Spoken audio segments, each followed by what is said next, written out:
Good afternoon, everyone. Today is September 23rd, 2025. For the record, this is a Prescott City Council voting meeting. So we'll begin by any introductions or announcements, Mayor Pro Tem. I have several announcements today. Thank you, John Heine, wherever you are. Please join us for an open house for the effluent and wastewater pipelines and the SR 89 improvements on Wednesday, October 1st from 5 to 7 at the center, formerly the Adult Center, at 1280 East Rosser Street. No formal presentation will be given. The project team will be spread around the room at various stations relating to the project. Join at any time. We welcome and value all input. Number 2, here are some updates on the pavement maintenance project along Prescott Lakes Parkway between SR 89 and SR 69 and along SR 89 between Yavpe Connector and the Willow Lake Road roundabout. I'm happy to report that the asphalt milling, preparation work, and pavement repairs are now completed.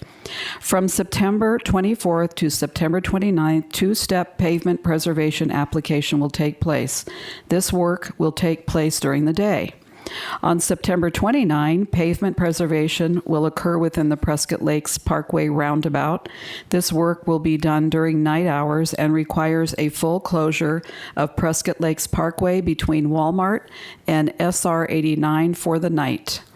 On SR 89 from Yavpe Connector to the Willow Lake Road roundabout, the pavement repairs on SR 89 from Yap Connector to the Willow Lake Road roundabout have been completed. From September 23rd to 26th, drivers can expect night work as pavement preservation takes place along the right lanes of SR 89 in both directions. This work requires full closure of driveway entrances along SR 89, the SR 89 Yavpe Connector, and SR 89 Prescott Lakes Parkway intersections for each night. Detour routes will be available. Please follow the marked signage. On September 30th and October 1st, please plan for night work during pavement preservation within the Willow Lake Road roundabout. This work requires a partial closure of certain turning movements within the roundabout each night. During this work, you can expect crews working from 5 a.m. to 7 p.m. with some night work performed as needed. There'll be flagging operations and temporary traffic control changes. There'll be temporary street closures, lane restrictions, reduced speeds, construction noise, travel delays. Crews will work to maintain business access as best as possible. The last thing is I'm excited to announce the Prescott Air Fest 2025 event on Saturday, October 4th from 11 to 3 p.m. at the Prescott Regional Airport Ernest A. Love Field. This free family event celebrates Prescott's aviation culture with static aircraft displays, military displays, food trucks, and the Prescott Fire Department Touch the Truck. For more information, check out the Prescott Regional Airport Facebook page or call 928-777-1114. And that's it, Mayor. Thank you, Mayor Pro Tem. Last Sunday in Glendale, Arizona, we saw an incredible outpouring of mourning by our nation's highest political leaders, including the President of the United States, Donald Trump. Over 100,000 people attended or watched the event in State Farm Stadium, along with millions on TV and online. Charlie Kirk was a prominent young Christian faith-based political activist that had such a huge impact on the youth of our country and an inspiration for millions more. So please join me in a moment of silence in recognition of the tragic loss of Charlie Kirk by an assassin's bullet on September 10th of this year.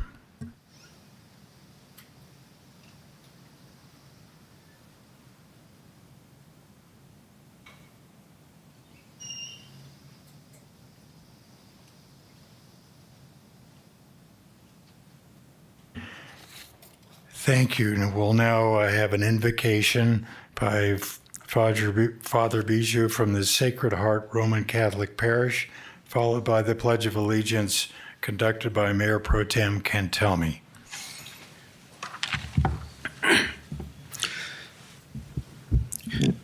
Good afternoon, everyone. We begin this prayer invocation by a small gospel passage from the Gospel of St. Matthew, chapter 5, verse 13. You are the salt of the earth, but if salt loses its taste, with what can it be seasoned? It is no longer good for anything but to be thrown out and trampled underfoot. You are the light of the world. A city set on a mountain cannot be hidden. Just so, your light must shine before others, that they may see your good deeds and glorify your heavenly Father.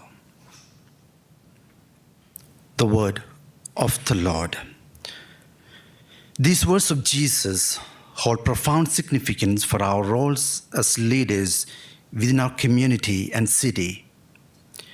Just as salt enhances and preserves the flavor of food, we are called to be the preservers and enhancers of the communal well-being and progress. Our actions, decisions, and policies should reflect this commitment to enriching the lives of those we serve. Likewise, the imagery of light symbolizes our duty to illuminate path and inspire hope in the darkness, lifting the shadows of injustice, inequality, and division. So we pray. God of wisdom and love, we ask you to guide our discussions and decisions today. Bless our city and its leaders with the courage and compassion to serve the common good. Help us to build a community that is rooted in justice, compassion, and peace. We ask this through Jesus Christ, our Lord. Amen. In the name of the Father, the Son, and the Holy Spirit. Amen. Thank you.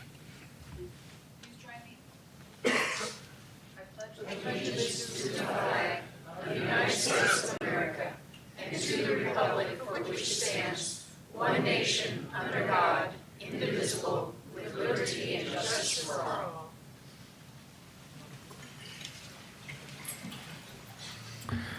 Roll call, please. Mayor Good, Present. Mayor Pro Tem Cantelmi, Here. Councilwoman Fruworth, Here. Councilman Gambogi, I am here. Councilman Grady, Here. Councilman Montoya, Here. and the record will reflect that Councilman Moore is excused from the meeting. We have two proclamations today. The first one is for the National Recovery Month, September 2025, and that will be presented by Councilman Grady.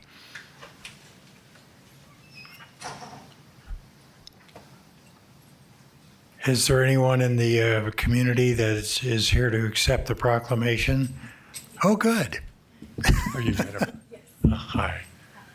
Nice to meet you. Yes, thank you, Mayor.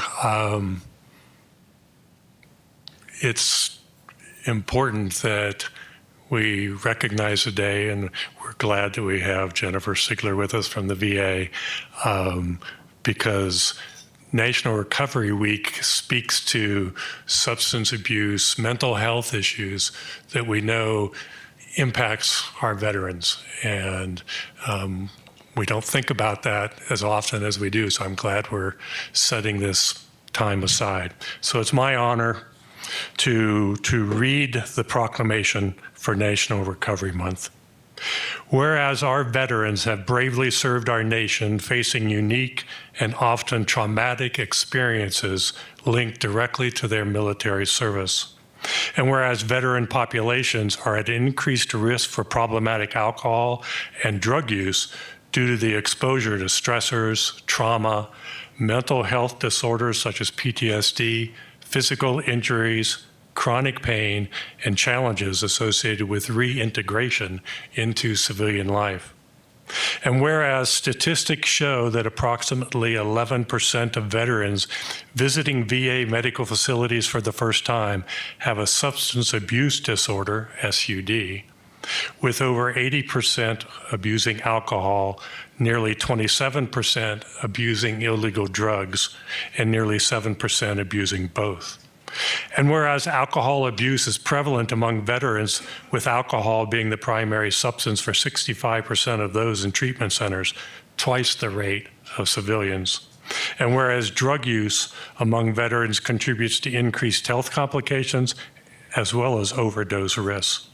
And whereas co-occurring mental health conditions, including depression, anxiety, and PTSD, are common among veterans with SUDs, with over 82% of veterans who served in Afghanistan and Iraq experiencing at least one co-occurring disorder and PTSD being present in nearly 25% of those veterans.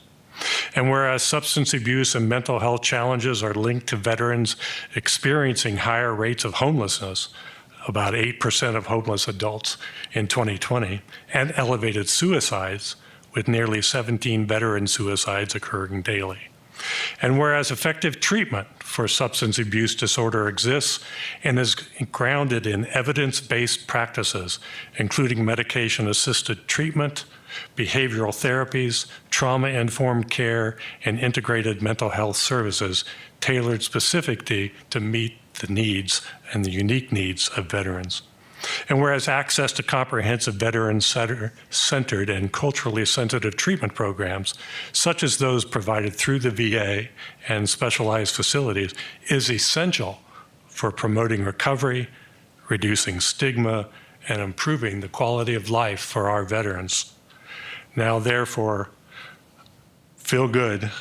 Mayor of the City of Prescott does hereby proclaim September 25 as National Recovery Month. Thank you for being here. I'll let you introduce yourself. You can say a few words. Thank you all for being here. My name is Dr. Jennifer Sigler, and I'm a clinical psychologist at the Northern Arizona VA. I also serve as the program manager for our substance use disorder services and our PTSD clinical teams.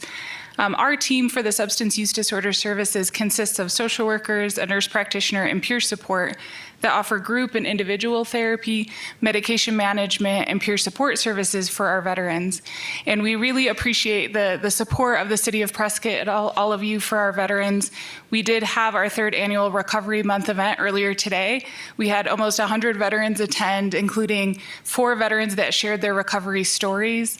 And I just wanted to share with you that one individual was given 90 days to live because of liver cirrhosis and was able to obtain sobriety, have a transplant, and maintain that sobriety nearly a year later. So he was able to share his story. So without the support of the City of Prescott, I know we have a very strong veteran community, like wonderful support from all of the community here. So I just wanted to say thank you all for that, because I know that our veterans really feel it. Thank you. Thank you so much. We'll probably take a picture. Here's the proclamation. Hold on.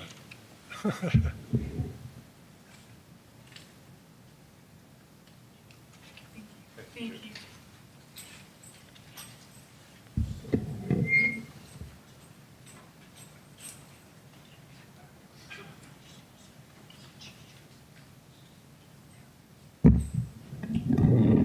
Our next proclamation is the Prescott Highland Games, and I believe I can recognize your plaid. Come on up.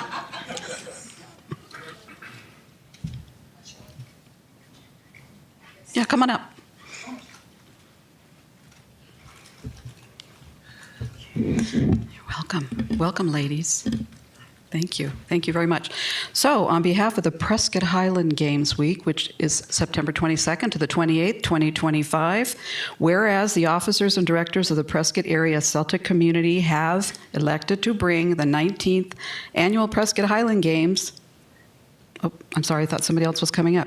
Celtic Fair to Watson Lake Park on September 27th and 28th, 2025. And whereas the residents of the Scottish and Celtic descent have made substantial contributions to our community, the state of Arizona, and our country. And whereas the promotion of goodwill among all people of the Prescott area can be achieved by a broader understanding and education about the culture and contributions of all citizens. And whereas this Scottish Celtic Festival will be displayed excellent examples of this culture, including Highland dance, Scottish heavy athletics, bagpipe and drum bands, Scottish clans, Scottish foods, beverage, and merchandise. And whereas the Prescott Highland Games will bring thousands of participants and guests intent on preserving and displaying their heritage for all the people of Prescott to enjoy. Now, therefore, Phil Good, Mayor of the City of Prescott, does hereby proclaim September 22nd through the 28th, 2025, as the Prescott Highland Games Week. In the City of Prescott, and recognize the Prescott Highland Games for their commitment to bring Scots and the people of Scottish heritage together for furtherance and appreciation for the cultural diversity of Prescott and the Prescott area. In honor of the occasion, Watson Lake will be referred to as Loch Watson throughout the week. Thank you very much. And here I'm going to be giving, should I give this to you?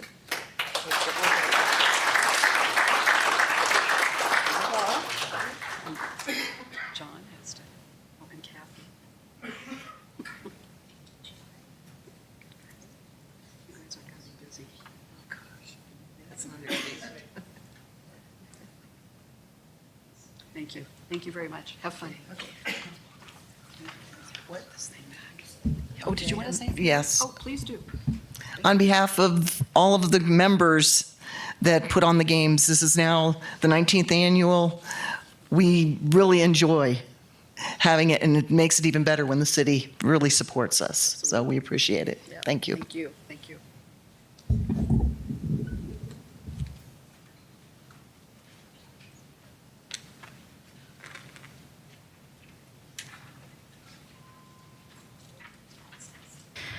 All right, and we will now move on to our presentations. Today we have a presentation regarding the September 27th Walk to End Alzheimer's.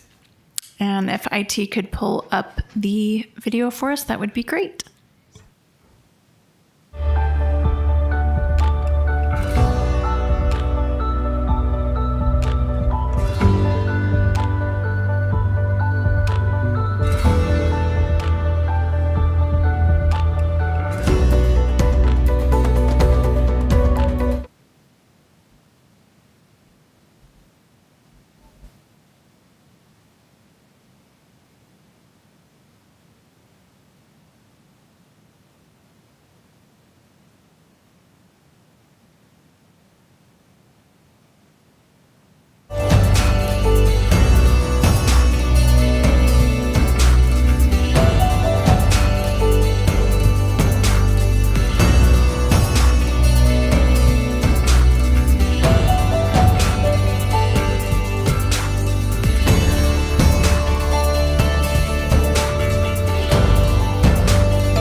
Thank you, Mayor Good, council, staff. Thank you so much for having me today. My name is Milena Peraza, and I'm the Northern Arizona Walk Manager for our area, for the Quad Cities, and also for Verde Valley. And you can tell, and everybody, if you looked at those numbers, those are very staggering, alarming statistics. Alzheimer's is fatal, and the numbers continue to increase, particularly since there is no cure. So I am hoping that with these numbers, you are now aware of the fact that we are in a public health issue with this disease. And I'm hoping that you can bring awareness to those people that you know and for those in our community that you're serving. This is a very, very serious disease. And I stand here before you, I know that firsthand because I was one of those statistics. I was a caregiver, I was a sandwich generation, and it was very difficult to watch somebody decline. So not only does it impact our community and our family and the people that we're caring about, our loved ones, but it also has a significant impact in our workplace and our workforce. I was looking around the room, and many of you are business owners, work for businesses, and perhaps you don't think it impacts you, but it can.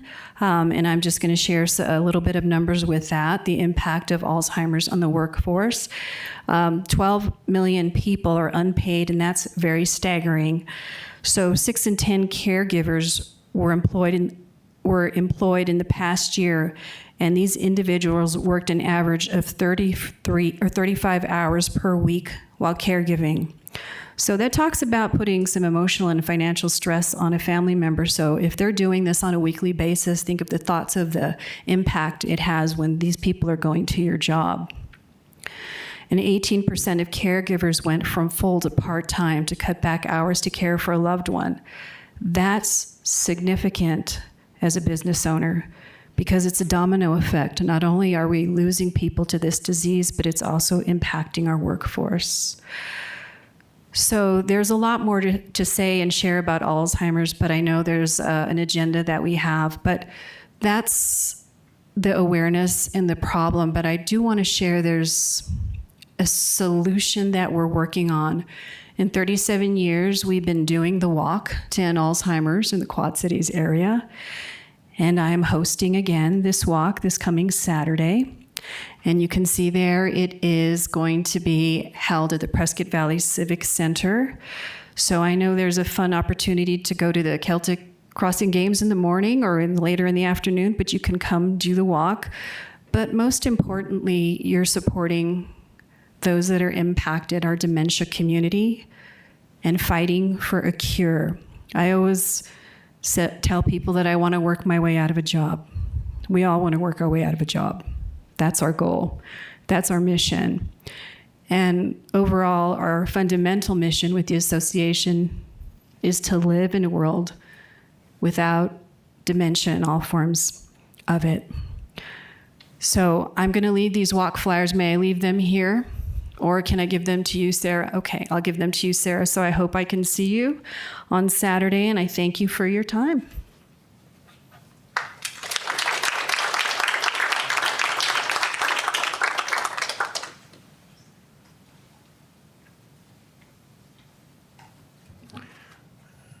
Thank you very much for that presentation. We'll now move on to the open call to the public.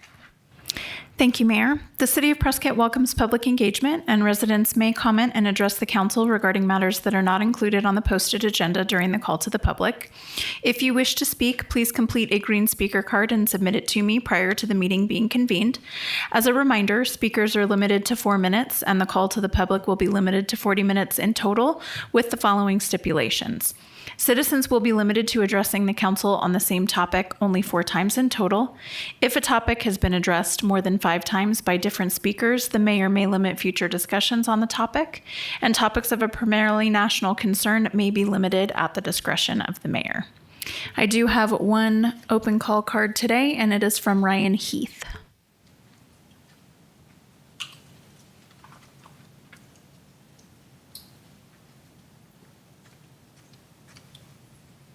Hello, good afternoon. My name is Ryan Heath. I'm an attorney and I represent Miss Sherry Hanna.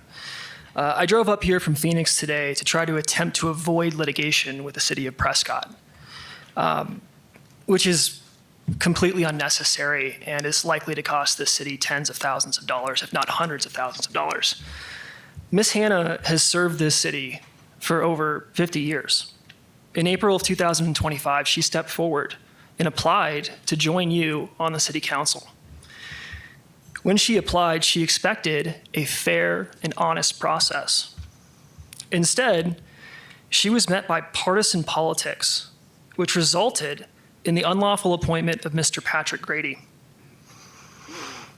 My client didn't insert partisan politics into the process, but certain members of this city council did.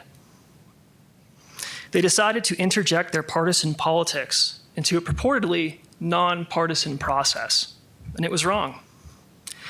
In fact, certain members of this city council opted to place their affiliation with certain private organizations above their oaths to the people of Prescott. And you lacked the capacity to ensure a fair process. I want to be very clear.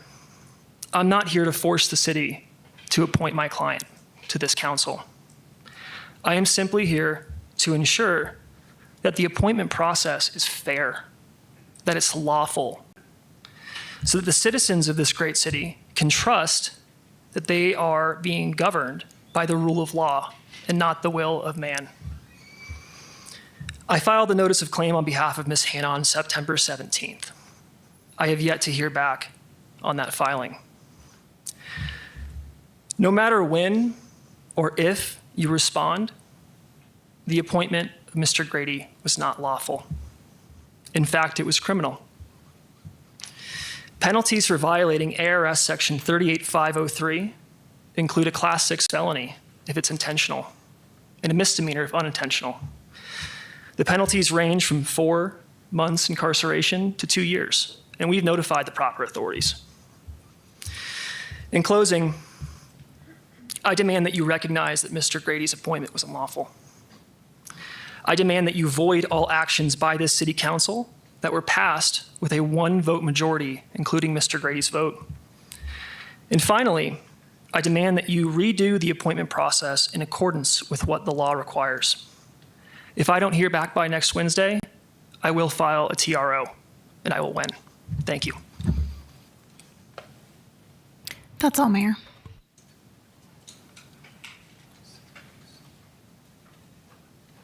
All right, we'll move on to our consent agenda.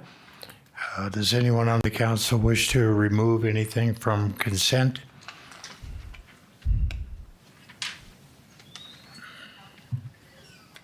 Councilman Grady? Yes, thank you, Mayor. Item 9E regarding the projects proposed for the Yavapai County Flood District here in Prescott, just for more information. Mayor Pro Tem can tell me? Nope. Nope. Anyone else?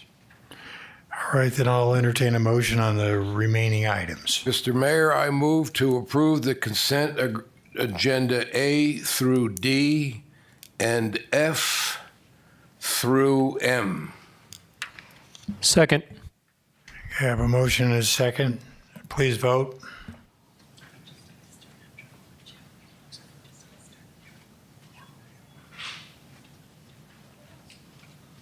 Passes 6-0. Councilman Grady? Thank you, Mayor. I didn't know if staff was available, but 4 projects were identified. Hi, Brian. Four projects were identified for storm drainage improvements, and I was wondering if you could provide a little bit more information about what we might anticipate in terms of addressing that. I'm particularly interested in the long-going project to positively deal with the flood control issues for the Dexter neighborhood. Okay, definitely. Good afternoon, Mayor and Council. I'm Brian Reese. I'm the Water Resources Manager here for the City of Prescott in the Community Development area. So yes, the Regional Flood Control District provides funding from a special tax that's levied and then reapplied back to the various entities. The City of Prescott this year was notified that they would receive the $890,000 from Yavapai Flood Control District. So this money is to be utilized for the design and construction of flood control projects. And what they ask us to do is they ask us to identify the main projects that they think that we will be providing funding for in the upcoming year, and give us the privy of a general drainage improvements too, because things come around on various projects where we find flood issues on various roadway projects, other types of projects. and we could utilize that funding in order to provide for that drainage as it comes up. So we use that money that way periodically. This year we also included these three projects: the Double D drainage improvements off of Double D Road, where we have significant flooding problems coming off the hillsides and into the roadways and various residents in the area. So that project right now, I believe we're trying to move forward to about a 60% design level on it. It's a complicated project. It creates a lot of drainage issues that are challenging because of the steepness of the grades and the topography. The amount of rainfall that comes off those steep areas have made it a very challenging project. So we see probably a fairly significant amount of funds to get that from 60% design, and we're hoping to get to the final design this year so that we can put that project out to bid. The Yavapai Hills Hornet Drive drainage improvements. We've been working on this project now for probably about a year and a half or so. So Yavapai Hills, once again, the significant topographies of the areas, the large hillsides create runoff into the roadways. Hornet has about, I think, 3 distinct locations identified on this in this plan. They've had water coming off of the side streets onto Hornet. The water has too much velocity, too much momentum, can't be captured by the existing storm drain facilities that are in place, and then overtop the streets and go into people's properties, causing damage, also damage to some of the street curb and gutter and associated areas. So we have a consultant on board. They've identified fixes for all of those 3 areas along Hornet in order to reduce the flows, slow it down, provide additional capacity for storm water. That project is currently at about 100% design. We should be able to wrap that up here in the next couple of months, or at least before the end of the year, and then we'll be able to put that out to bid. So probably Yavapai Hills will probably consume a majority of the funds for this year, probably at least half of it because of the construction aspects and the costs associated. And then the Dexter neighborhood flood improvements. So the city created a preliminary hydrologic study about 3 or 4 years ago, identified multiple alternatives for the Dexter neighborhood. Dexter neighborhood is extremely challenging. We have water that's coming from various sources off of Whipple Street that comes down into the neighborhood. So in general, Whipple Street provides kind of the north and the eastern boundary of the neighborhood, down to, Hillside on the south boundary, and then Miller Valley Road along the western boundary. And that neighborhood is subject to a lot of flooding issues. A lot of the houses in the neighborhood are not raised sufficiently because of their age. Also, over the years, improvements have been made to the streets and to the alleyways, which have kind of created less of a vertical difference between the roadways and the houses in the neighborhood. So we experience significant flooding, including houses that have been has seen water within the houses after storm events. So the city created like a preliminary drainage study, hired a consultant, and they looked at about 7 or 8 different alternatives along Whipple to see everything from increasing the storm drain along Whipple, trying to enhance some storm drain within Miller Valley, looking at what we could do internally within the streets along Merritt, Lincoln Avenue, I think it was Diversion Street if I remember correctly, looking at like localized storm drain within those things, reducing the amount of vegetation within some of the creeks in the area. I think North Fork of Miller was one of the ones we looked at doing those type of things. So it's going to take a lot of different solutions to fix the flood problems in Dexter neighborhood. So what we're looking at doing now, we have a proposal from our consultant to look and identify the top 2 or 3 alternatives that we can get bang for the buck on, and look at trying to apply these regional funds to design things that will have the most immediate impact on the neighborhood. They might not fix the entire flood problem for the neighborhood, because to do a 100-year design is extremely expensive, and especially when you have houses that are kind of this susceptible to flooding.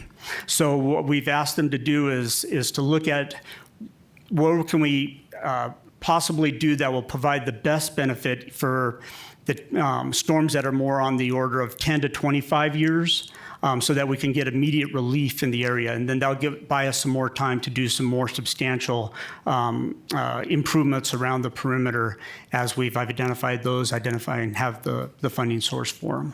So yeah, that's what we're working on. Thank you. I appreciate that. Thanks. Thank you, Mayor. Well, very good. Then I'll entertain a motion to adopt Resolution 2025-1949, approve contract number 2026-107. So moved. Is that a motion? That was a motion. Okay. Second. Yeah. We have a motion and a second. Please vote.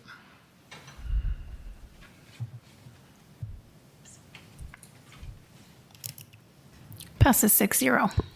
It didn't sound like a motion. I thought it sounded like a motion. Okay, we'll move on to consent ordinance. Does anyone wish to pull any item? I need to read them first, Mayor. Sorry. You want to read them first? Yes, please. That is the law. You sure you want to read them? Yeah. You'll be here for a while. I will. They're long. All right. Adoption of ordinance number 2025-1905, an ordinance of the Mayor and Council of the City of Prescott, Yavapai County, Arizona, authorizing the granting of a utility easement to Arizona Public Service Company, APS, for a new utility service, authorizing the mayor and staff to execute any and all documents to effectuate said utility easement. Adoption of ordinance number 2025-1896, an ordinance of the Mayor and Council of the City of Prescott, Yavapai County, Arizona, authorizing acceptance of an ingress and egress easement from Cloudstone Partners, LLC, for legal access to a required turnaround cul-de-sac, authorizing the mayor and staff to execute any and all documents to effectuate said underground utility easement. And adoption of ordinance number 2025-1912, an ordinance of the Mayor and Council of the City of Prescott, Yavapai County, Arizona, approving a lease agreement, city contract number 2026-114, with OJBFC for leasing the athletic field and certain improvements at Ken Lindley Park. Wow, that was impressive. Does anybody wish to pull any of the three items off the consent ordinance agenda? Yes, Mayor, I'd like to pull item 10C. Very good. I'll entertain a motion on the two remaining items. Mr. Mayor, I move to approve consent ordinance A and B. Second. We have a motion and a second. Please vote.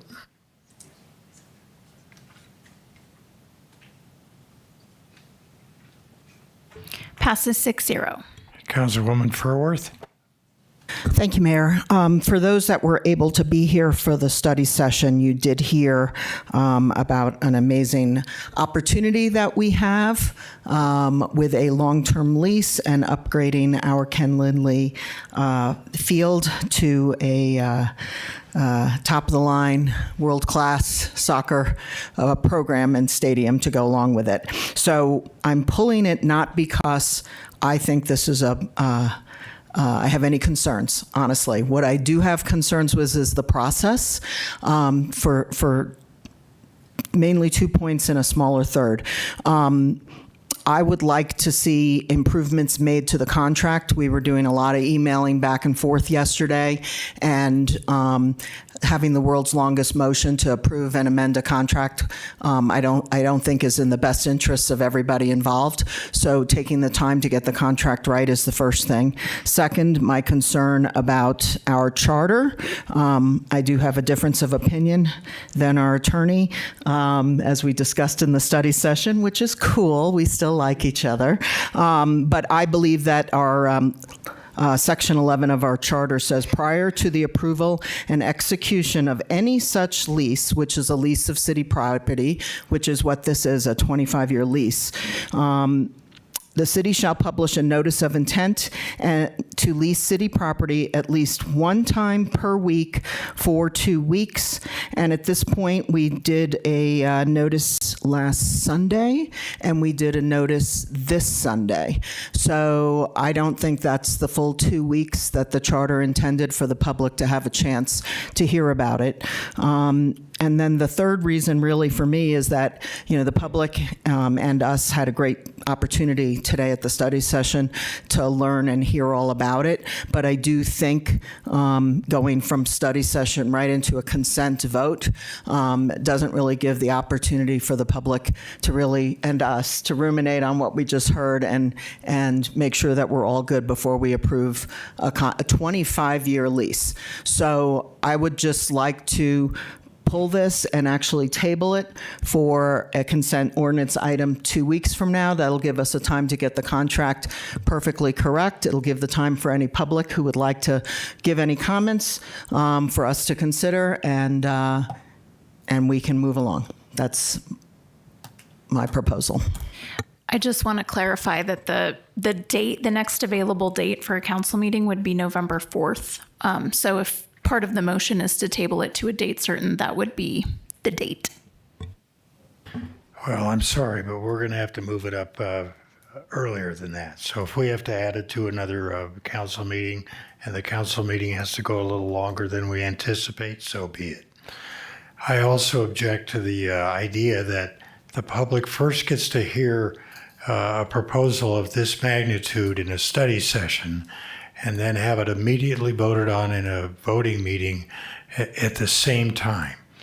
I don't think that allows the public to be able to digest the conditions of whatever the proposal is, even though, again, I agree with Councilwoman Furworth that this is quite an impressive proposal.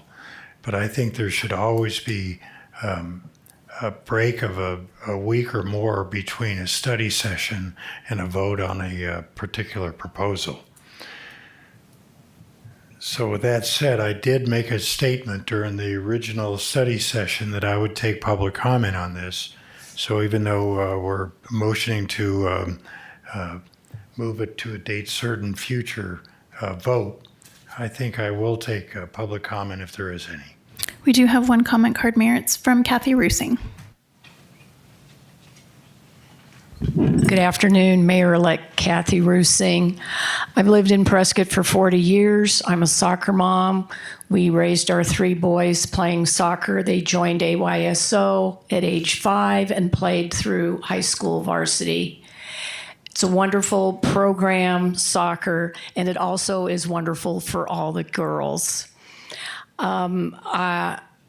This is a wonderful repurposing of Ken Lindley Field. I remember playing softball on that field, City League, like 40 years ago. But lately, I drive by, I look at that park, it is constantly empty.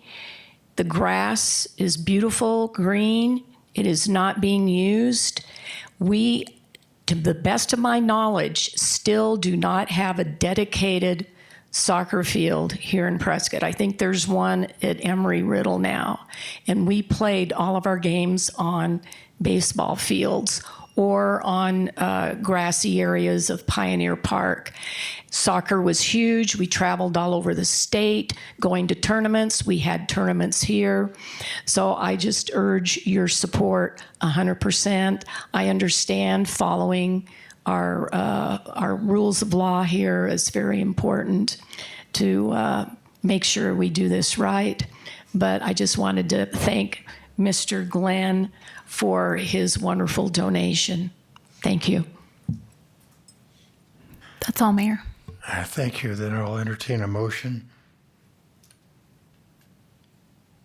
I move to postpone this agenda to the next City Council voting meeting. Second. We have a motion and a second. Please vote.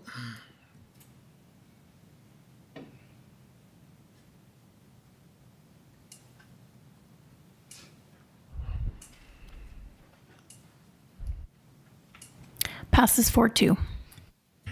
All right, we'll move on to the regular agenda.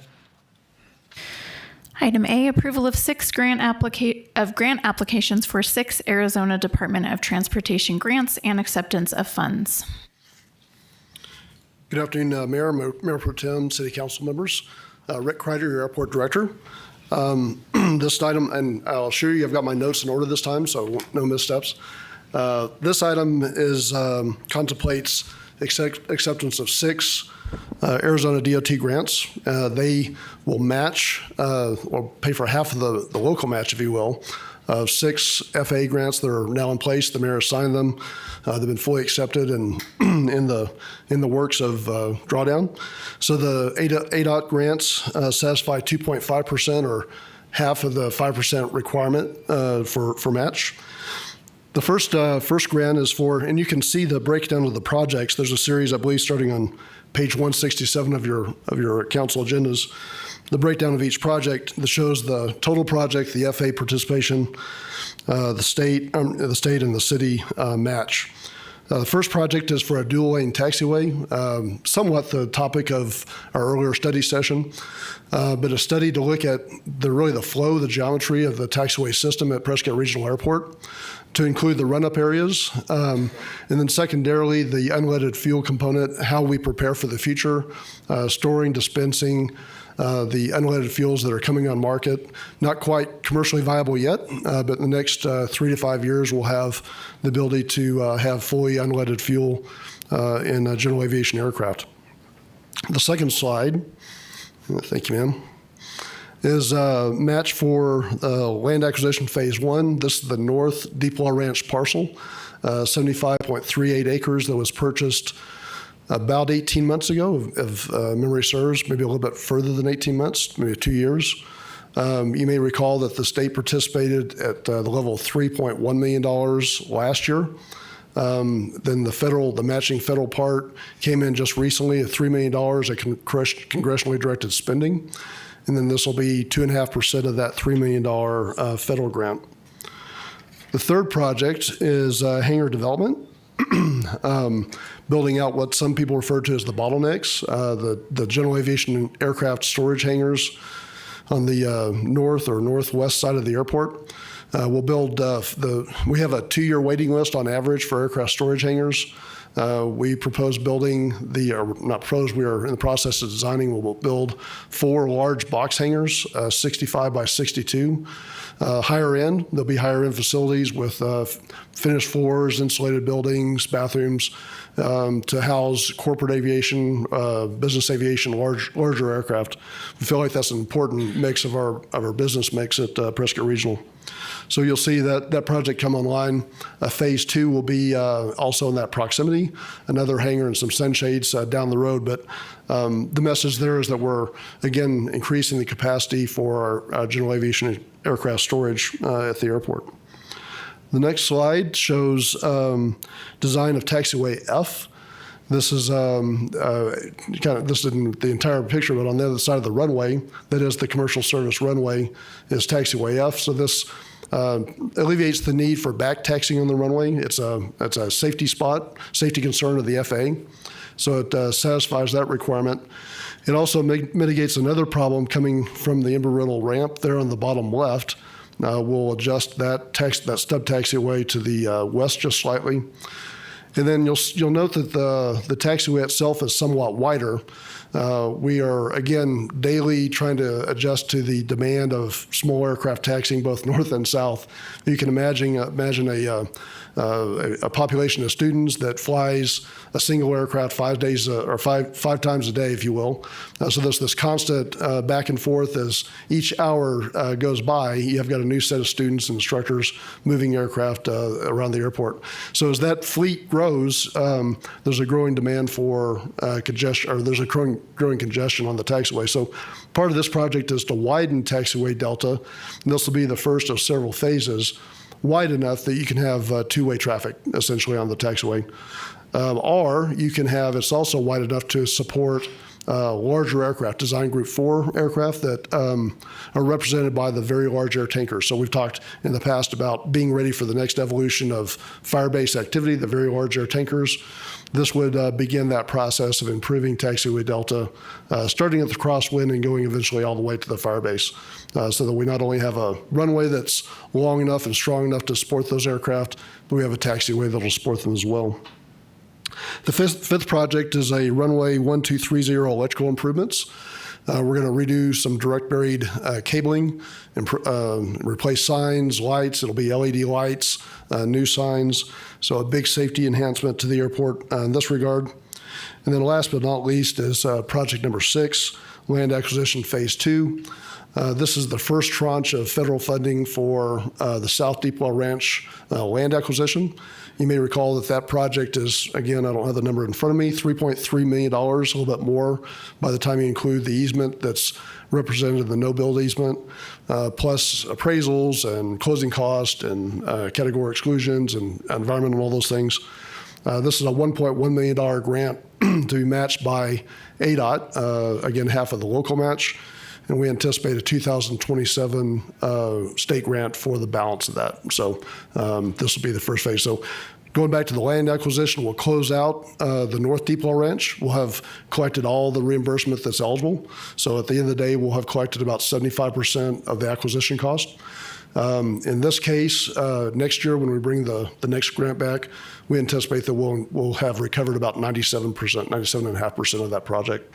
Because in this case, we're able to line up the appraisal cost with the purchase and do it a little bit more systematically.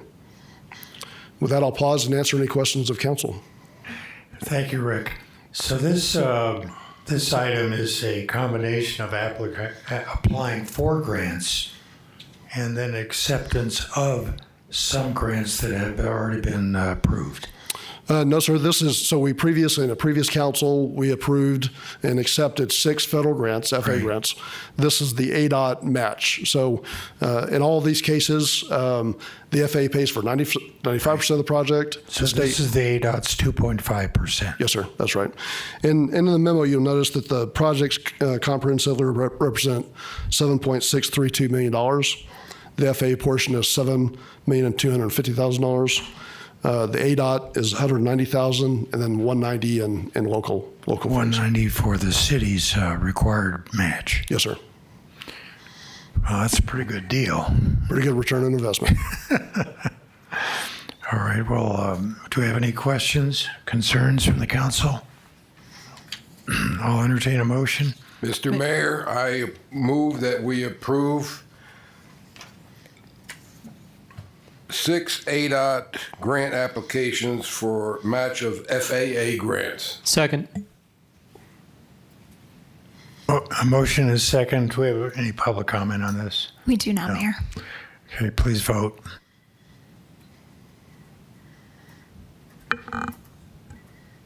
Passes 6-0. Thank you, Rick. Yes, sir. And Rick will be staying right where he is because the next item is approval of city contract number 1988-142D, an amendment to city contract number 1988-142 with MH Properties, LLC. Thank you so much. The first slide here shows a number of hangars that were built somewhat comprehensively at one time. There was a little bit of phasing, and then later bifurcated or sold off to individual property owners. So we had kind of a confluence of responsibilities for the maintenance of the ramp that was built really to work as one ramp and serve multiple hangars, is the easiest way to say that. We've solved this problem in most regards. The bottom right hangar, you may recall, was the TAC Aero hangar recently purchased. The facing hangars to the far left side are referred to as six-pack. The city owns the top left hangar, and then the top right hangar, and has leased those out. So we've solved the problem of a shared ramp for the most part. This resolution is really about amending the lessee of what we call E2, the 5,978 square foot hangar on the top of the slide, pulling the ramp out of it, so no reduction in their rent. They will continue to pay the same amount of rent, But the lease was very vague on how the ramp maintenance was supposed to work. It didn't define, it really didn't define it very much at all. It kind of alluded to the responsibility. So in the negotiation, they've agreed to, rather than us trying to identify a piece of ramp for them to reconstruct and rehabilitate it, because as you can see under the blue, it's time for rehabilitation. We will be able to do this comprehensively. So we'll pull that ramp out of their lease through an amendment number 3, and then they will pay the same methodology as we deployed in the other areas. So 50 cents per square foot of hangar rent or hangar area for the ramp, and then 40 cents the square footage of the hangar area for the parking lot. And I think if you go to the next slide, you'll see this. This is what we'll end up with. We'll end up with a shared ramp and a shared parking lot that we collect fees from those tenants, much like a common area maintenance. If you're familiar with commercial real estate, you pay a CAM charge to share parking lots and share landscaping, all those things. So we'll maintain the landscaping, we'll stripe the parking lot, we'll plow snow, we'll do all those things, again, comprehensively on behalf of the tenants that use that ramp. And a much smoother solution. And again, it kind of goes back and solves a historical problem of individual hangars being sold from the original development. From a mathematical perspective, the next slide shows really what I just described, the 50 cents for the ramp, 40 cents for the parking lot.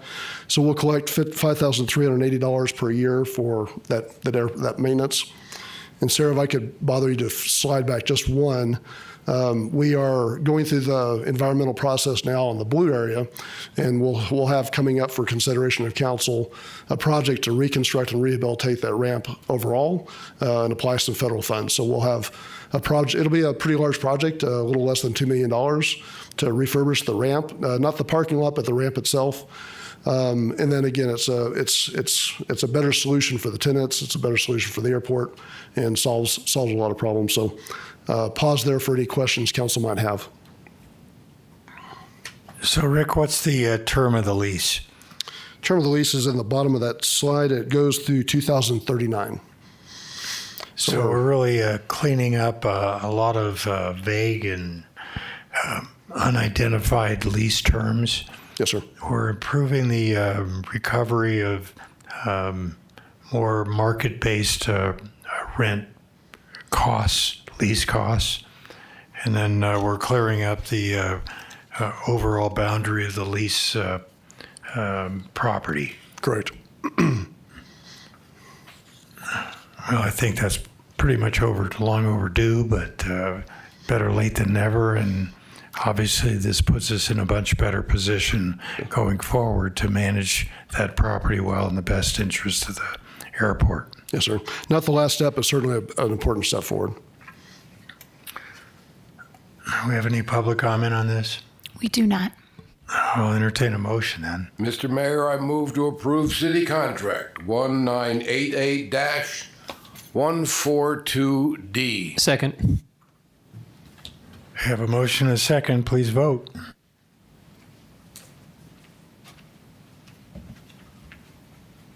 Passes 6-0.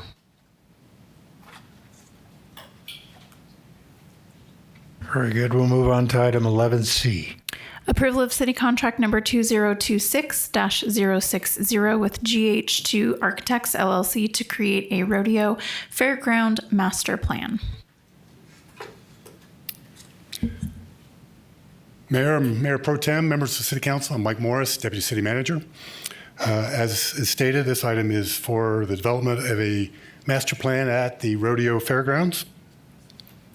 The purpose of this presentation is really to give you an update on the work that the Master Plan Committee has done over the last few months, and so that you're aware of how we got to where we are today.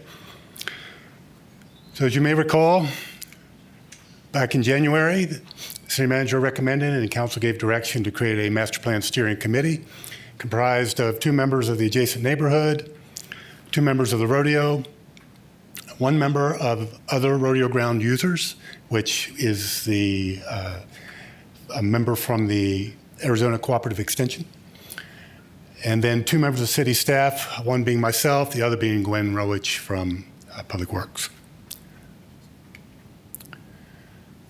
The The first meeting took place, the committee was formed, and the first meeting took place in April. At that time, we presented a draft RFP, which is in your packet. The final RFP is in your packet. The draft RFP was discussed, reviewed. Additionally there, we also discussed the long-term vision for this property from both the neighborhood perspective and the rodeo perspective, and how we would proceed going forward. And then we also discussed the balance between trying to preserve the rodeo's heritage and minimizing impacts to the neighborhood. In May, we finalized the RFP. The committee approved the final RFP. The draft was then taken, or the final draft was then taken and put out for bid. The committee, at that same meeting, reviewed examples from other rodeos across the West to get some perspective of how the amenities there might match what we might look for in a rodeo grounds here, and then also the impacts of adjoining neighborhoods. So we looked at some examples where there's a rodeo in the midst of the city and it impacts neighborhoods, just to have some perspective of some possible things that could be done. In June, there was a pre-proposal meeting held where all the master plan steering committee attended. Their questions were allowed to be asked by potential proposers. That meeting was, again, attended by all members of the steering committee. In July, the committee did not meet because the rodeo was in session. But July 25th, the proposals from the consultants, or those who wish to be the consultant for this project, were due. There were 5 proposals submitted. One was disqualified due to a lack of submission of all the required materials. In August, the committee met and reviewed the 4 proposals. The committee then was advised of the procurement process by the Public Works Project Manager, and then the committee was given copies of proposals and score sheets and asked to submit their scoring by August 29th, and all 7 members of the committee did that. In September, the committee met again and reviewed the rankings, the scorings. The scorings were anonymous. No individual member knows what the other member scored. The total ranking was provided to the committee, and the committee decided unanimously to select G2 architects to design this master plan for the rodeo/fairgrounds. And so now the committee recommends, as well as staff, to you today to approve this contract for the development of the master plan. And just to give you some idea of what the next steps might be upon approval of this contract, the next step is public engagement. There will be stakeholder meetings. There will be meetings with the rodeo staff. There will be meetings with the neighborhood. There will be meetings with city staff. And there will also be meetings with the other site users, such as the extension, the auto club, the fairgrounds, et cetera. There will also be a series of open community meetings where anyone from the community can give input into what should happen at the rodeo grounds. Followed by that will be a site assessment, as you can see there, with a variety of assessments being done. It'll then lead to a conceptual plan of 30% and 75%, which will include input sessions after each of those. And then finally, we'll have a master plan that'll provide the final concept design, budget estimates, a phasing plan, some potential funding options or mechanisms, and that is tentatively set for June of 2026. So I'll be glad to answer any questions if you have any. Councilwoman Furworth. Thank you, Mayor. Thanks, Mike. I had one question about process. We, as a body, as a council, last talked about this in January when we said go ahead and start the effort. And we're sitting here now at the end of September. We haven't had any formal engagement, but the work is really about to begin. So what I couldn't tell from this slide is, I understand, neighborhood engagements, et cetera, but what's your thoughts about a rhythm of public study sessions involving council where we can get more in touch before it gets to us in the last block? Yeah, we actually intend to, at the 30% and the 75%, when we they'll come back to the committee. Then we'll also come to City Council at those times in a study session to give you an update of where we are in those processes. Thank you. Councilman Gambogi. Michael, good presentation. On page 185 of the material we received, there's a sentence that says, during large events, neighbors can experience loud music and other sounds until late in the evening. An increase in traffic and parking on neighborhood streets, bright lights that carry beyond property boundaries. And then it says, and other impacts. I assume you're going to address the elements I mentioned earlier. I don't know how you address other impacts. Well, the other impacts will be the new impacts that we're not aware of that the neighborhood will bring forward during the public process. Okay, so you bring some specificity to that, huh? Correct. Now, when we've talked about the rodeo, the thing that's, I think, is top of mind on most people is the facility. I mean, the facility needs an upgrade. We talked about restrooms. Is that covered in there? I don't see any mention of that. Well, what will happen in the public process is the items that the rodeo needs for their operation, they will bring forward. The impacts the neighborhood will bring forward. The city will mention the impacts we're aware of, such as the underground utilities. We know that there's an issue there. And so then the other users will also be able to provide input on what their impacts are. So all these will be gathered by the consultant and assembled into a way that tries to meet all these impacts. I think it's so important that we bring resolution to something that's part of our heritage. So thank you. Mayor Pro Tem Cantelmi. Thank you, Mayor. So, Mike, in the process of the planning, will the planning also include a schedule of how these changes, once everybody's agreed to them, will happen? Yes, there is a plan to be a phasing plan in the final master plan. It'll give us some idea. It'll give us cost estimates, and then it'll make a recommendation of a phasing of those improvements based on funding. And then also, it's my recollection that both sides were agreeable to this engineering firm? Yes, this was the top-ranked firm by the entire committee, and everyone was unanimous approval of this contract for this consultant. Great. And, as a council member, I think I didn't realize you were going to include us in this. I think it's going to be very good for us to be able to know ahead of time, which points are agreed upon and which points need some work. Correct. Great. Thank you. Mm-hmm. Absolutely. Councilman Grady. Yes, thank you, Mayor. First of all, really value the engagement process that you've put together for this with 5 meetings of the steering committee, the 4 meetings with the larger community. Yeah, I think it's a really ambitious engagement process.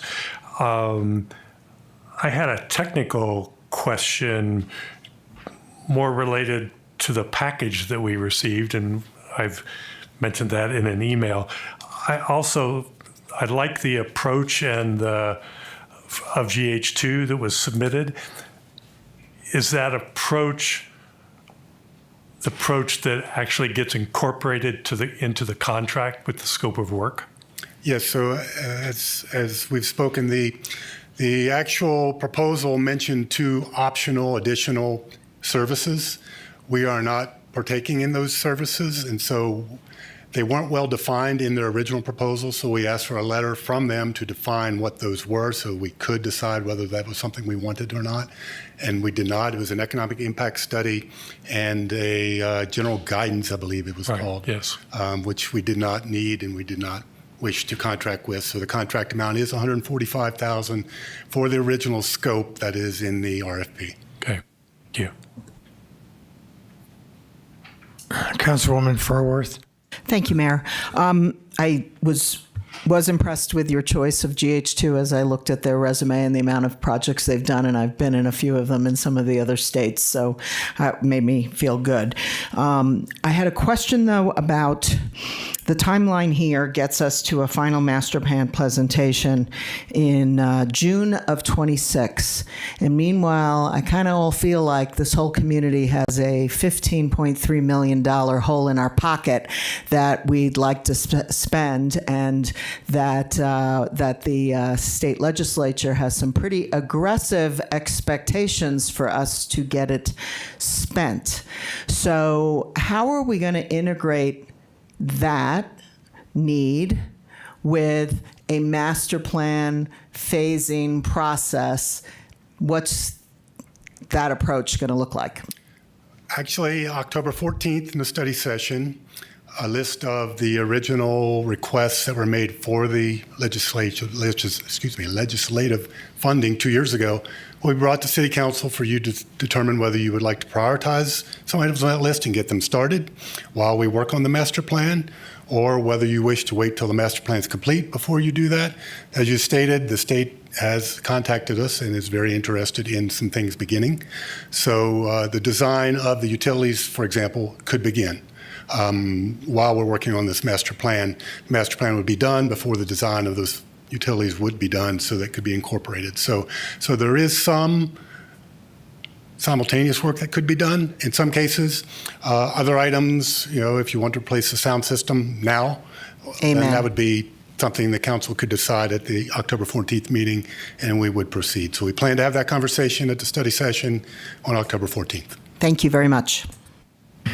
Yeah, I have similar concerns about that, because I know that Senator Mark Fincham was very specific in making sure that this allocation was used for the upgrade and renovation of the mostly underground utilities. But I also understand that it's very difficult to decide where these utilities are going to be located until you have a plan of how the infrastructure, the grandstands, a new bathroom potentially are actually located, so that you can put the underground utilities in the right location.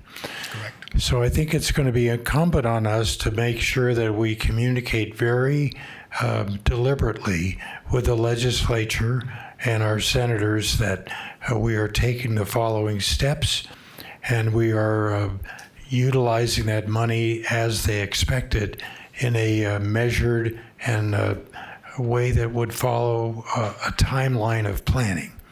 That's correct. So I think we need to make sure that we do that. I would also recommend that maybe that $15.3 million be designated as a specific line item in OpenGov. That way the public will know where it is. The legislature will know where it is. It's not being used for any other purpose, and we will proceed with it as quickly as practical as this master plan comes together in its phased expectation. I think there should be probably a significant percentage of that could be utilized before we get to the June 2026 final plan. There should be enough phasing and recognition of where those underground utilities are properly going to be, so that we can start allocating that funding to those projects. So I think it's important for us to not only identify the funds in OpenGov, so the public will know that it's not being used for some other purpose, and we can monitor it closely and then communicate with our state representative, senator, and the legislative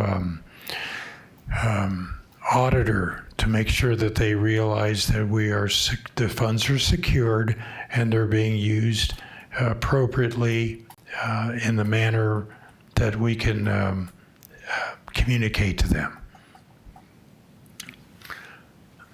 Any other comments or concerns?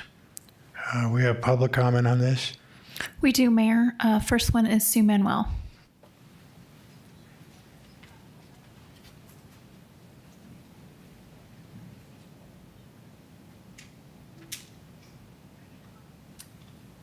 Good morning, or good afternoon, I guess now, Mayor and Council. I guess it depends on what time you get up one morning, yes. First, I'd like to say that I had high hopes for the steering committee. This has not been the case. I feel the city staff just keeps pushing the idea of this master plan for the Fairgrounds property when there is such a big opportunity available for us, the citizens of Prescott, and for the city of Prescott. There should be a Miller Valley Corridor West Side community vision component. The city staff at the steering committee has limited discussions to one entity's use of the property without input from the neighborhood members of the committee. I have attended all meetings except for one when they decided on the contractor. When the consultants took the tour during the pre-proposal conference, two of the entities that use the property were able to voice their wants. The neighborhood members were not allowed to do so. I believe first and foremost, a feasibility study should be done, and it seems that this process is putting the cart before the horse and missing a couple of important steps in the process. Questions for you all. Once the work has started on the water and sewer lines begins, how will this affect the older lines on Fairgrounds Avenue, Gail Gardner Way, Fair Street, Sunset, and Valley Streets? They're all about the same age as those on the fairground properties. Will work include updating those lines at the same time? Also, ongoing events will have a big impact on neighborhood, the west side of the Prescott. Have you taken this into account? Traffic and parking are out of control during events like the rodeo and the county fair. I am requesting that you do not approve the contract. This consultant, as they're using a subcontractor that the city had to sue for money, and make only the urgent repairs needed, and let's take a look at a bigger vision for the West Side Miller Valley Corridor. It could become the most beautiful and welcoming place for the whole community, not just one group. I believe what is in front of you to approve or deny is not part of the conversations at the steering committee. The staff has gone and added things once again. That's my feelings. Thank you. Earl DeQ.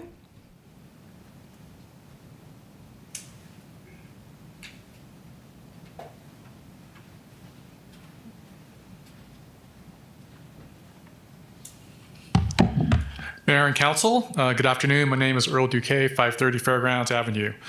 I was asked to serve as an alternate on the steering committee and to review the 4 proposals for the Fairgrounds project.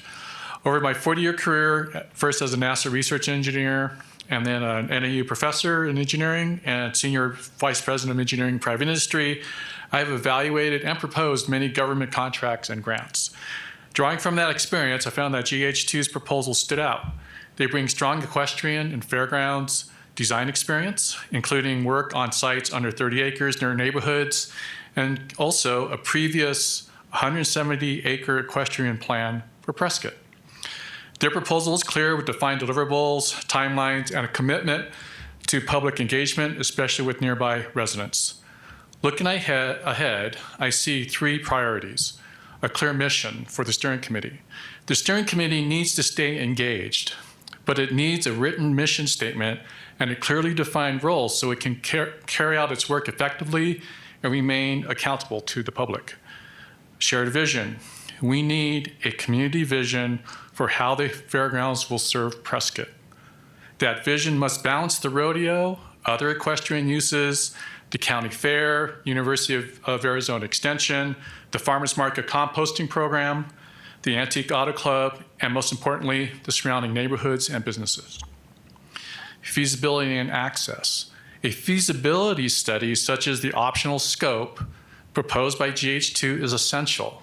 We must evaluate traffic and event impacts on Fair Street, Gail Gardner Way, Shimmer Drive, Fairgrounds Avenue, and we can also maybe even point to better solutions, such as maybe there's an alternate entrance from Miller Valley Road that can ease neighborhood congestion, support local businesses, and maybe even create opportunities for workforce housing if we develop that area.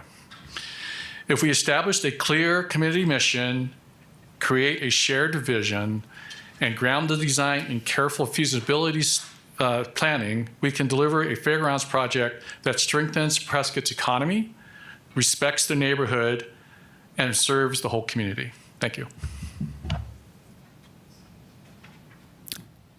Deb Thalassides.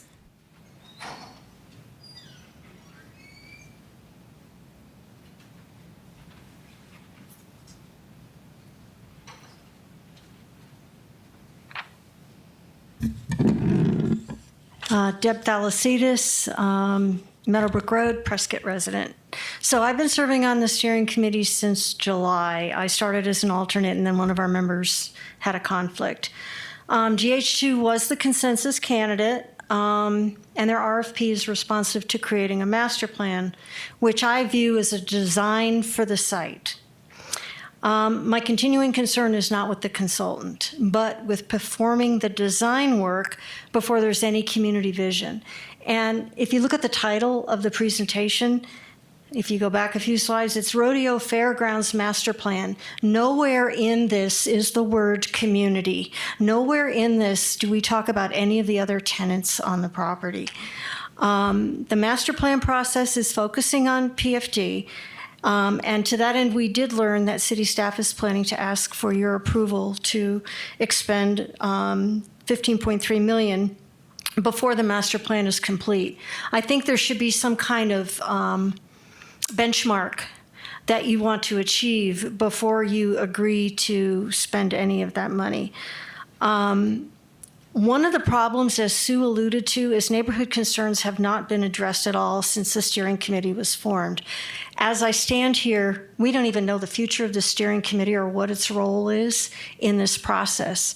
Every time we've tried to talk about issues, we've been told by city staff, your only purpose is to select a consultant. And that's unfortunate because I think both the neighborhood and PFD could benefit from some conversations. I think we can find common ground. One of the things that's been surprising to me is our concerns about noise have been dismissed with the words, oh, the new sound system will fix it. And I heard that comment up here today. Let me explain to you, a new sound system to support the arena will address that noise. But the noise that comes from concerts, from amplifiers and sound boards that bands bring with them will not be addressed by any central sound system because they're not going to plug into that. One of the things I'd like to ask you to do is to look at your noise ordinance. I own property in another community in Arizona. We are a half a mile from that community's major park, and their noise ordinance prohibits concert noise after 8 p.m. So there's work that can be done that has nothing to do with this master plan that can help the neighborhood's experience. I also agree with Earl that there needs to be a feasibility study.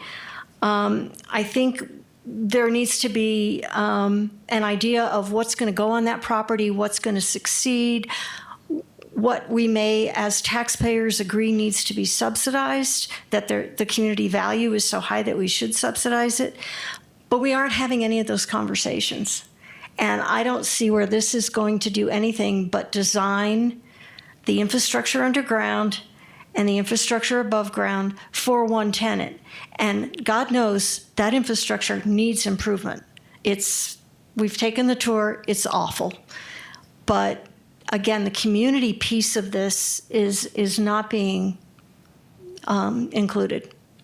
And I feel like all of us who sat on the steering committee are basically rubber stamps. So I don't agree with approving this. I think you need to go back and talk about including that feasibility study and work more on the community engagement piece and clarify the role for the steering committee.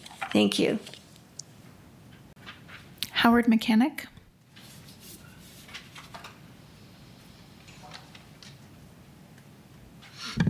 Mayor and Council, and Mr. Mayor, I appreciate your comments about not starting to dig up the ground and putting in infrastructure right now.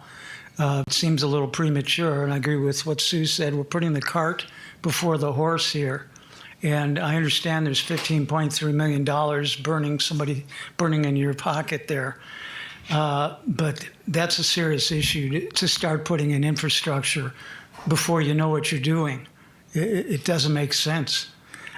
Anybody there is going to need infrastructure, but as you mentioned, where is the infrastructure going to be?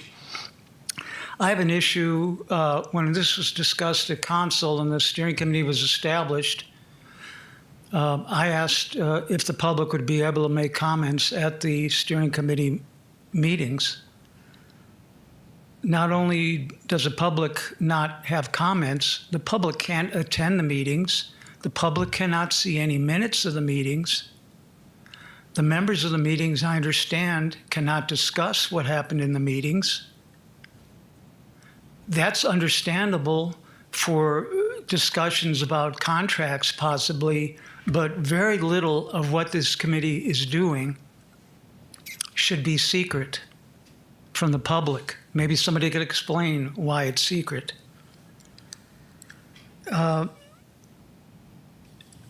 When the rodeo was developing their plan, they said they were pulling the idea of concerts from their plan. Somebody just mentioned, Deb, I think, mentioned just about concerts. Is that back on the table? Because they took the concerts off the table. Maybe I'm not aware of what was going on in the secret meetings, but my understanding is that was taken off the table. If it's back on the table, I think the public should be informed promptly about that. I'm concerned that if this contract is approved and the city takes additional steps to spend a large amount of money, that it's setting the rodeo up for failure. I support having a rodeo here, just like the majority of the public here. I think and things like, it seems gung-ho here, everybody's going to put it in that location. I think there's better locations. We've heard for the neighborhood issues. I thought that's what was going to be done by the steering committee. When you established the steering committee, I thought they were going to start from scratch, decide what was going to be done at this property. There was nothing, of course, you didn't vote, you just had a discussion. So, but nobody said, this steering committee is just to decide how to keep the rodeo at that property. Nobody said that. They said, we're going to study what the best plan is for this property. When I'm talking about setting up the rodeo for failure, the city is committed to having a market rate lease for the rodeo.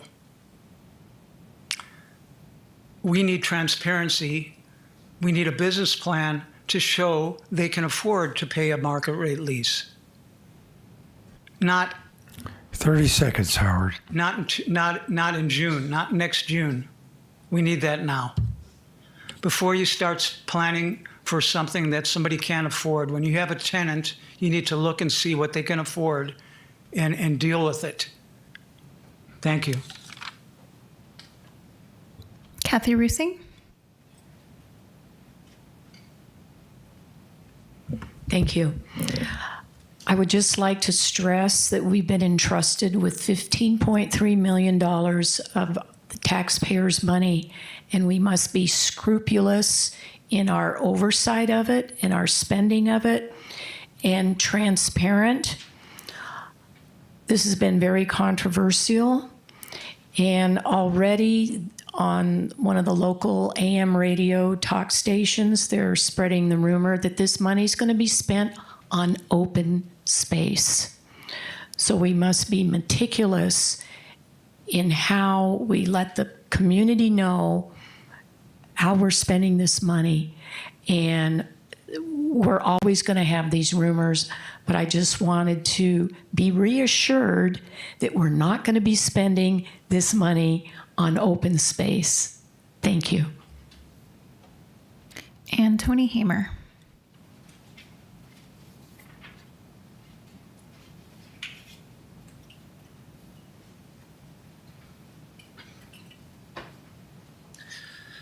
Mayor and Council, thank you very much. I'm sort of concerned at this point. A lot of the comments that have come about this afternoon really refer to the scope of what this plan should be. There was an RFP put together which had a scope within it. You are entrusted with making sure that that scope is one which provides benefits to the citizens of our city. So, you know, as I sit here and I listen to, well, we must accelerate the project. Well, that should be in the scope of the project in terms of where and when it needs to be completed. So, from my perspective, front-end loading the project should be part of the scope. If it's not, then stop talking about it and go back to the scope that was in the RFP. Otherwise, we're on a very slippery slope where the scope gets changed and change orders multiply, and you're left with a plan which is somewhat disjointed. We certainly don't want the same outcome as we've seen for the new City Hall. We don't want to overspend. We don't want to overpromise. We want to promise what is going to be good for the citizens. So I would ask you to be convincing stewards of the scope of this project, and then we can get going in terms of executing against it. Thank you. That's all, Mayor. Good. And does the council have any comments or concerns before we consider this contract approval? Councilman Gambogi. I'd like to ask a question of the city manager. It seems like we've kind of got two topics, this plan that Michael presented, and then we've conflated the 15.3 and the use of that. It's kind of like a hurry up to get this done before the plan's done. How do you reconcile those two, and how do you suggest we move forward? Yeah, thank you for the question, Councilmember. So, as Mike alluded to in his presentation, we are thinking about this. The $15.3 million that was allocated by the state is somewhat specific in what we can use it for. And we have, I guess, very strong interest from our legislators and from Senator Fincham's office specifically that they want to see us moving. They want to see us doing the project, right? They got the funds to see activity. So we're hearing that from them. We want to be responsive to them. They helped us out by getting these funds, right? And then we want to be responsive on the design side as well. The bridge there in the middle is the engineering and the design professionals that will be figuring out what we can do and what we can't do. So on the 14th, when we come to the council with a list of projects, this will be things that I don't know will be significant to the long-term master plan. For example, we could decide we're going to fix the sound system. And then if the design later on says we want some sort of a different shell of building, you could move speakers. You can move the sound system to fit a new space.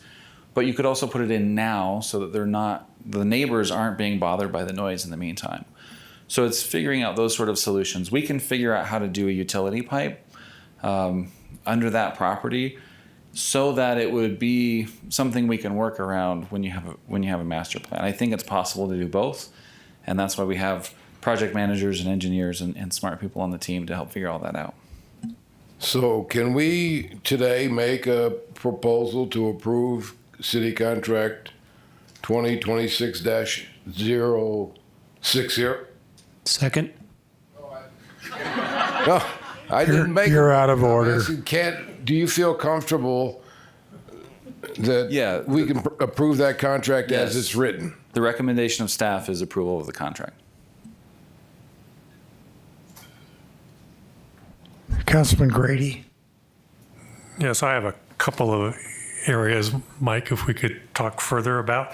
Some of the comments brought up regarding the steering committee and the need for clear roles and staff's expectations of what that steering committee will do at those 5 meetings. how do you respond to those concerns? Yeah, the steering committee really is driving the process. That's their role, is to drive the process. There'll be engagement meetings with individual groups, which the steering committee will be attending more than likely. And so the role of this master plan committee is really, the steering committee is to drive this process. That's why they've created the RFP, they finalized the RFP, they've been in the voting. And so they're really driving the process of following through to this end product. And it sounds like they may need some clarification of what that looks like, beyond contract approval. You can't hear me? No, we can't hear Mike. Okay. Is it on? There we go. Yes. The purpose, I'll restate, the purpose of the Master Plan Steering Committee as established by City Council is to work on the master plan and to shepherd it through the process as we've got here. So far, the Master Plan Committee has developed the RFP. They've scored the consultants. And so now they'll oversee this process as we go through to make sure that all these meetings do happen. And they'll shepherd this process all the way to the final master plan.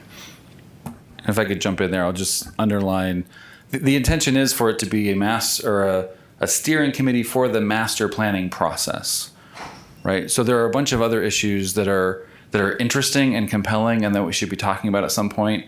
But the scope of the committee, which is a staff committee actually, is to help us get through the master planning process, help us to understand what might be a bigger issue, where we could do something different, help us to think about what the neighborhood might like, right? Do we need to be thinking about a park or a parking garage or a different entrance?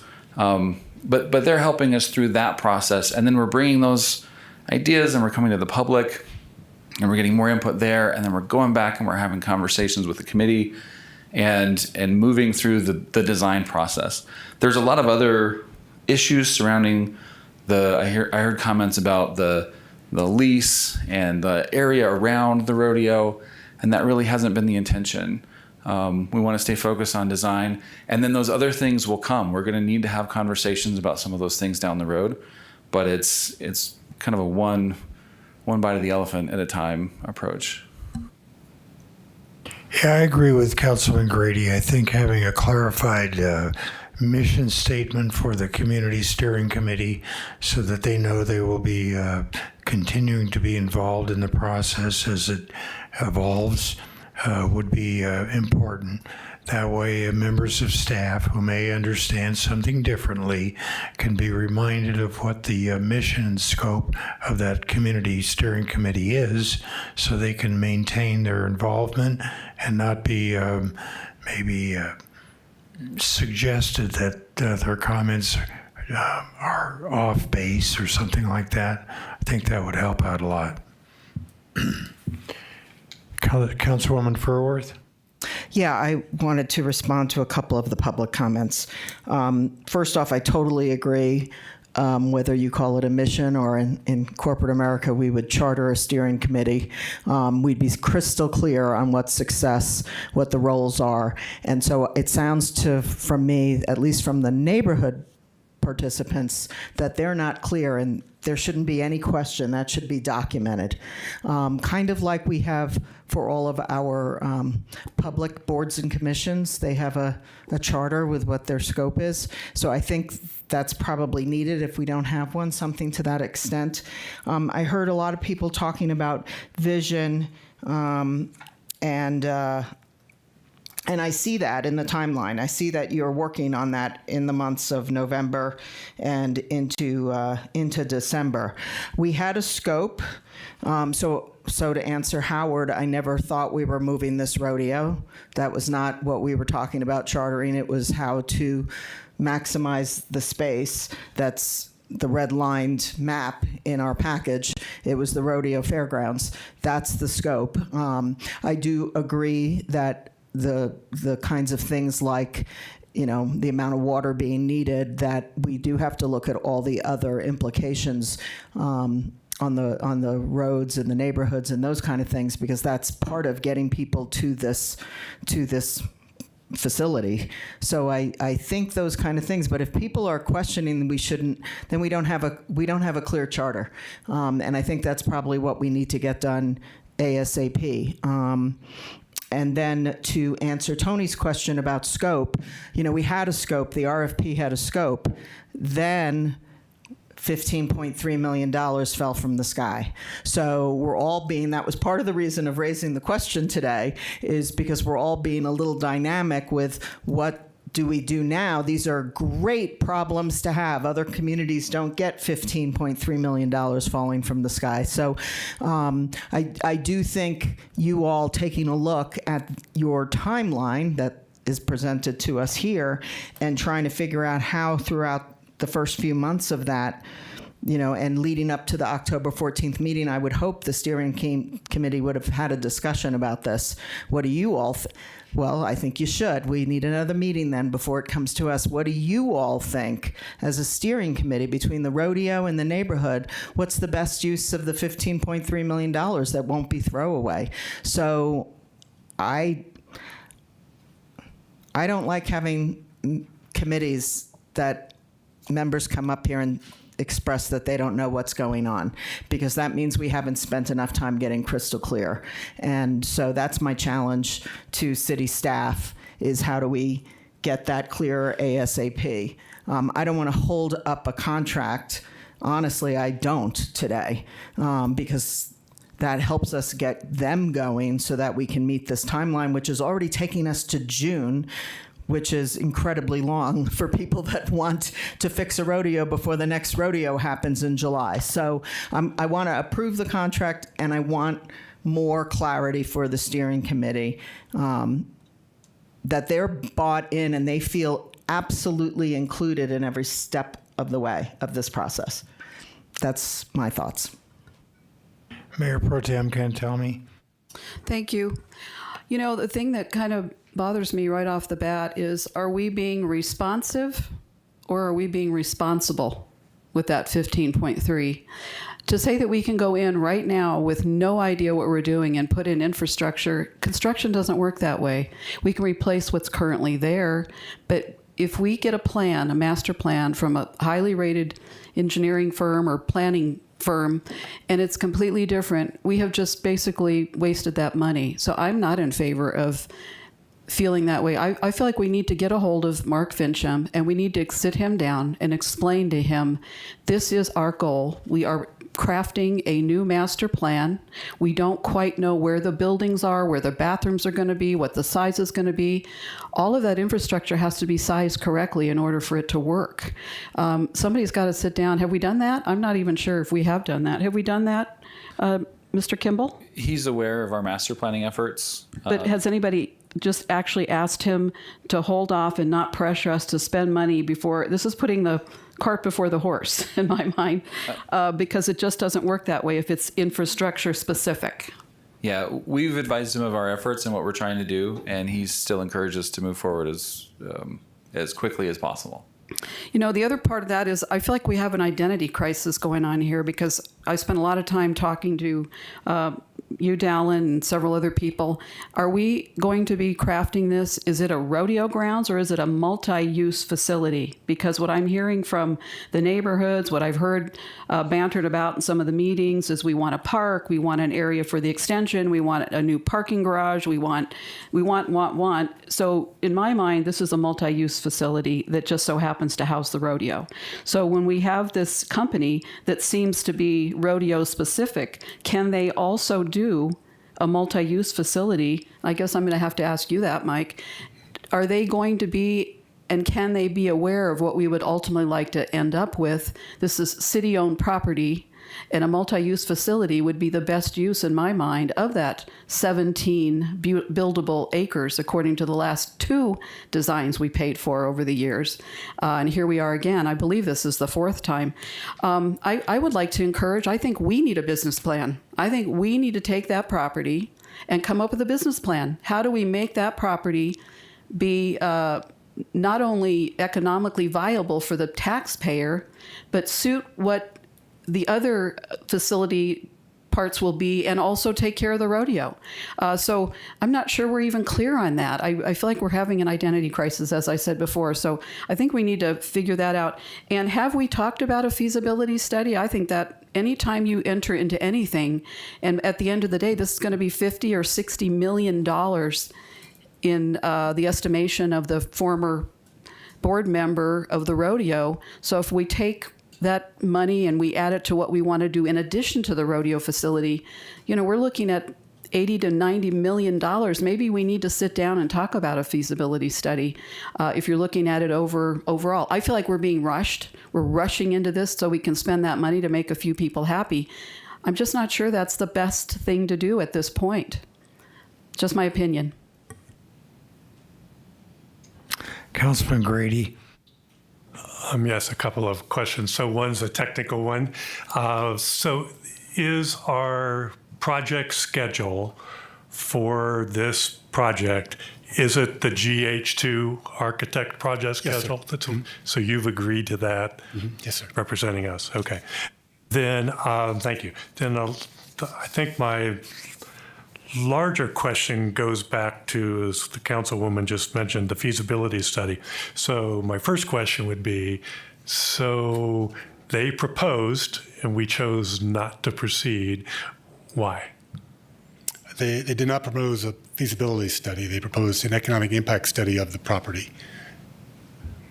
Which I suspect, based on their language, was market feasibility of individual uses or projects that might ensue from the master planning process, right? Yeah, that could be. Mm-hmm. So I'm kind of in the camp that I think we should proceed forward with what we appear to be agreeing to today with the proposed contract. But I think we need to keep on table some kind of economic feasibility, market feasibility element as different uses are eventually brought up by the stakeholders and by the neighborhood to actually run some tests whether or not those are feasible. Yeah, that's at the discretion of City Council. Our original direction was to do a master plan, so if we want to veer off of that, we're going to need that direction from City Council if that's what you'd like us to do. So I'm just going to say one thing. I don't think it's veering off. Well, from the original direction. You're right. It's not just a design plan. Right. But the design-in plan, I think, will be influenced by what's the market for this, echoing some Councilwoman Cantelmi's points. Councilman Montoya. Thank you, Mayor. I have a clarifying question for maybe Joe or Dallin. The $15 million from the state legislature, my recollection is that was fairly specified in the revised language. So the idea that the steering committee would weigh in on specific projects seems not super relevant, but I'd be happy to have my sense of that dispelled if that's the case. That wasn't part of the steering committee is a staff committee intended to focus on the design. So the $15.3 million is, I've seen that as a separate project. It's not a bad idea to get input on what they think, but the committee's not intended to be a committee that directs all issues related to the rodeo or all funds related to the rodeo. It's to focus on the future and the design of the property. So getting into the language a little bit more specifically, though, my recollection is that the parameters that the state legislature put with that money were fairly well defined and fairly limited in nature. That's correct. So it's not like I'm just going to throw out an idea here. We couldn't divert some of that money to build a park, for instance. If we use the word divert, we're in dangerous territory. Yeah, that's any diversion of any kind is not. We have specific infrastructure related projects we need to take on, and those are the ones that we intend to tackle. And that's exactly my point. I guess there's been a lot of conflating that I've heard today, where that money is not really discretionary. It's fairly well defined and fairly limited in its scope. I want to emphasize that and maybe underscore it. But I would say I'd say two things. One is the time for like the creativity and the good thinking around What can we do? That's what this design project's all about. It's like, what's possible on this property, and what could we do, and how could we make things that are good for the neighborhood and good for not only the rodeo, but other tenants, other possible folks that we haven't even talked about yet or thought about yet. That's all part of the design process. Implementation, I would expect once you get a design project done, implementation is going to take a while, and it's going to be multiple steps, and it's going to be multiple years, and it's going to be looking for money here and there. It may be different feasibility studies about, hey, we have this idea, let's go see what's possible with that. Or, hey, we have this idea, let's go chase that for a minute. But implementation is going to take a while. And that's my sense too. And I'm glad to hear you say that. And I think that's why I'm moving forward with getting the architect firm on board to start doing some of that planning, frankly, because I think having an outside consultant to engage in that planning. And again, I look up here at the screen, and they have a fairly well outlined process for how they're going to do that in a way that's comprehensive in terms of its engagement, which I think is appropriate given the nature of the project. So, but again, I just want to make sure that people understand there's not a ton of wiggle room in my mind around that state funding from Senator Fincham and the rest of the state legislature. Right. That's primarily focused on repairs versus a lot of new construction. Thank you. Councilman Gambogi. With all due respect to my colleagues here on the council, I think we're falling prey to scope creep. We're coming up with conclusions to a project that just started, and we're getting into a lot of how-to. I think, and I think we're conflating that 15.3 with what Michael's doing. So I think we ought to focus on the recommended action in front of us and put our faith in the committee members and the rest of the committee. Councilwoman Furworth. I just want to follow up. I do believe the steering committee in their process of doing the master plan, it may be beneficial to everyone that they decide we need a full economic impact study. Because when we go looking for grants, when we go looking for other money, having an economic impact study that goes along with the design vision or the master plan that you're doing, I think is going to be worthwhile, because otherwise no state legislator is going to listen to us or anybody to go get more money. So I think the timing of when you do it and who you do it with, I think that's up to the steering committee. I think they've got bigger fish to fry in the next 40 days or 60 days, but I wouldn't want to get to the end of this in a master plan in June and not understand what elements of this plan drive what kind of economic impacts. Because I think there's going to be more than we're going to be able to afford. And so this is, for me, it's kind of like designing your dream house. And then there's the reality of what can we afford or what can we get grants from? And then in what phases will we implement this? And therefore that phase, what's the benefit financially of that phase as we move this over several years? And I'm totally aligned on the $15.3 million. That's supposed to fix current infrastructure as much as we can, as fast as we can. So that's my thoughts. Thanks. Yeah, I agree. I think we need to, I spent 35 years in the private sector and dealing with analysis paralysis, which comes to mind as we continue to debate this whole master plan and how it's going to be phased in. At some point, we have to decide what is the appropriate scope and move forward with that. And some of these additional concerns about how the infrastructure and the neighborhoods around the rodeo grounds, those might be able to be addressed in the future, but not now.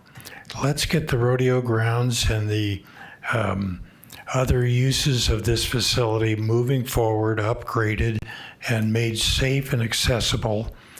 And, everybody thinks $15.3 million is, a pot at the end of the rainbow. When it comes to public work projects, $15.3 million doesn't go a long way. So we can probably access a substantial amount from that as we proceed with some of these underground infrastructure, utility, safe grandstand, bathroom upgrades, etc., that'll be gone before you know it. And I think by communicating well with the legislature and the auditor from the state Senate, I think Senator Fincham will be satisfied that we're moving in an appropriately good time frame so that we're not wasting money by putting in infrastructure that's not going to be properly utilized once the final construction is done, but at the same time not disregarding or not managing that money. I think if we put it in OpenGov, we'll be able to show where it is, how it's being used. And I think our senator will be satisfied with that. I don't think anybody would say go out and just spend a bunch of money because it's in our bank account, whether it's going to be used effectively or not. As far as the other concerns about noise, I know we've been talking about more effectively utilizing our noise ordinance and being able to measure excessive amounts of noise that may be coming from concerts and things like that. So that's a side issue, but it still can be done, and I think we're working on being able to do that. So that'll be something that the community will appreciate as we move forward with that part of the aspect of it. And I think we're already doing multiple use. We've got the Prescott Frontier Days, we got the county fair, we have Equifest, we have high school rodeos. We're doing multiple uses of that already. But let's not get too far afield and step back and do some type of a mammoth economic impact analysis of all future possibilities. We'll be here forever. And quite frankly, I only have 58 days left here. So I'd like to be able to proceed in a reasonable amount of time already. Mayor Pro Tem. Thank you, Mayor. So, Mike, just to get back to one of my original questions, we can walk and chew gum at the same time. I'm assuming we can do some of these things and get it started and make sure that the neighborhood is more involved in this. And, their complaints aren't that hard. It's traffic. Well, they are hard to mitigate them, but it's traffic and noise and enforcement. So what is the deal with the concerts? Is that still on or is it not on? I've heard both. Do we know? I'm not aware of any changes to the current status. We haven't had those conversations yet, right? Okay. That will come out through the public process as we ask. Right now, the plan is status quo, keep doing what we're doing.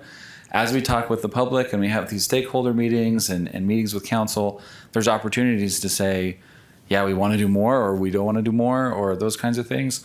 The economic impact study that was offered here is focused on increasing the number of activities and the attendance at those activities, which is part of why we thought that's maybe not where we want to focus our attention. But we can look at other feasible options. So whether we have concerts or not, I don't know that we've even had that conversation yet. But for now, it's status quo until we have a conversation that says to do it different. And that is actually, if I could, that is the next step. As we get to this public engagement, that's where all these things begin to come out. And we haven't gotten there yet. We've been developing the RFP to get to the consultant to get to there. And that's the next step.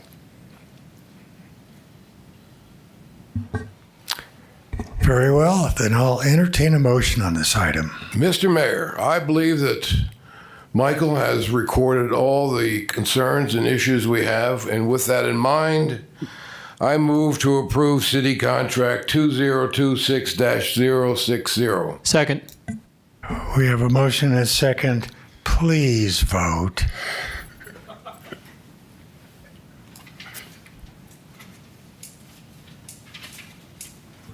Passes 6-0. Hallelujah. All right, that concludes our voting meeting.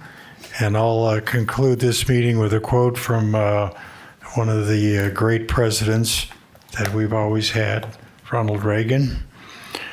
Freedom is never more than one generation from extinction. If we didn't pass it on to our children in our bloodstream, it must be fought for, protected, and handed for them to do the same. This meeting is adjourned.